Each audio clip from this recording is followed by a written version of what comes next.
Guys, welcome back to my YouTube channel.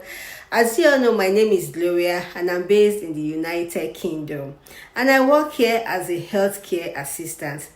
I want to say a very big thank you to all my subscribers, to everyone who subscribed to this channel, who watch my video, who like my videos, who share my videos. Guys, I don't take them for granted.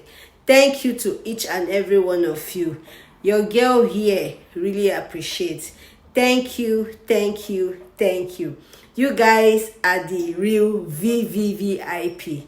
Know that, all right? Today, I'm going to be sharing some tips for first-time healthcare workers who arrive in the UK. All right? So, tip number one, I'm going to be talking about the lifeline. What is a lifeline? Lifeline is a small device that service users use to reach out in case of help, in case of emergencies. This lifeline, it is either worn on the neck or on the wrist. The only thing is they press this device that someone will be able to communicate with them in case of any crisis. So as a healthcare assistant, I will advise, once you get to your service user's place, once in a while, press it. Press it to find out if that device is still working. Because it's a device, you never can tell when it's not functioning. And when it's not functioning and when your service user needs it for help, it does not work, it will fail. So you don't want all those crises or those issues for your service users. So once in a while, press the device to see if it's working. It will cause no harm. Someone will reach out in less than few seconds. Whenever picks the call, just tell them you're testing the device. It's not an offense. It's a means of helping to know that your service user is safe and anyone can reach out to him or her whenever they need help. Alright, number 2 on my list is hoist. What is hoist? In the UK, we use hoist to transfer most people who are bedridden from their bed to their chair or from their chair to their bed. You transfer from bed to a commode and then from there, commode to the chair using the hoist. As a first-time healthcarer, do make sure to check when that hoist is being serviced before using it so that your service user is safe. And also check the sling that you'll be using along with the hoist. Check that the sling is intact, that the sling is not loosed, that the sling is not having issue so that your service user doesn't fall. Please, it is very, very necessary. Okay? Another tip I'm going to be sharing, which is my number 3, is medication. This is a very important aspect. As a first-time healthcare assistant, please do not administer any medication that does not have a pharmacy label or the name of the patient on the medication pack. For example, if you want to administer medication to me, you should make sure that that medication is in your care plan or in the device that your company is associated or using with the service user. Meaning, if paracetamol or aspirin is not in the device of that service user you are visiting, please do not administer that medication because it's not there. All right? Medication, food, everything are always on your care plan. So don't administer any medication that doesn't have a pharmacy label and that contains your service user's name. Also check out for the expiring date of that medication before you administer that medication. Though as a first-time healthcare worker in the United Kingdom, you're going to have all these trainings before you start work, okay?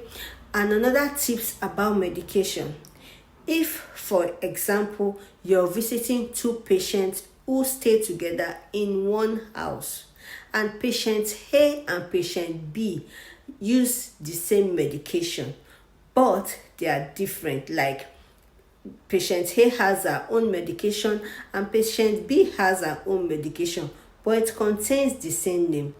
If patient B medication is finished, please do not take patient A medication because they stay in the same house, or it's the same name to administer to the next person. No. In medication training and rules, you shouldn't do that. Don't administer someone else's medication to somebody. Okay? When it is finished, it is finished. And wound.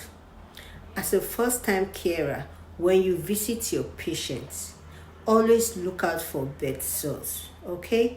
Report any bed sore that you find on your service user. Is either to a nurse or to your organization you work with. It is very important. 2, do not treat a wound as a first-time carer because you do not have those basic training and you are not a nurse. Don't put plaster on someone's skin because you might tear that person's skin. You don't have those training to treat or put plaster on someone's body. All right? So if your services have got a bed sore or have any cut where you were there, the least you can do, call for a district nurse to come visit and take care of it. You don't have those basic trainings, so please don't do it. All right? So another tip we'll be sharing, which is my number 5, is food. Food is essential. Food is important. Everybody is going to eat. Most food here in the UK that most service users eat are food what is prepared that we buy from the store. So as a carer, please make it a point of duty to always check for the expiring date of either food, milk, biscuit, chocolate, anything that they eat. All right, check for the expiring date of those items before giving it to them, because if you give them anything that have expired, it's going to cause them harm and to cause food poisoning. You don't want to get into trouble for food poisoning, right? So do well enough to always check for expiring date of any food or any item they are going to consume. Even a drink, drinks as well. Always check for the expiring date before giving it to them. All right. The last thing I'm going to share as for these tips is new carers should always report any incident. Do not neglect any incident. Do not assume that this incident is not important. No, every incident is important. Report them to your company, write them in your notes. Any incident, whether abuse by your service user, whether your service user is somebody, any form of abuse, any report like, oh, you got into Gloria's house and you found out that she has a broken head or something is missing, please, as a first-time carer, always report this incident so that you don't get into trouble, because you feel nobody is going to know, or you feel there is no point reporting this incident. No, those reports are necessary. Those reports will help your company not to get into trouble, okay? I hope this information that I've been able to share is vital and is good to you. If you feel that I've shared and explained a good information, please do well enough to share my video, like, subscribe, drop a comment, and I will always reply to every comment on my channel. Thank you to every one of you who watch my video to this very point. Really, I am very, very grateful. And until the next time I see you again, put on that notification bell so when I upload a new video, you will definitely see the notification. Thank you to each and every one of you, and I will see you again in my next video. Bye.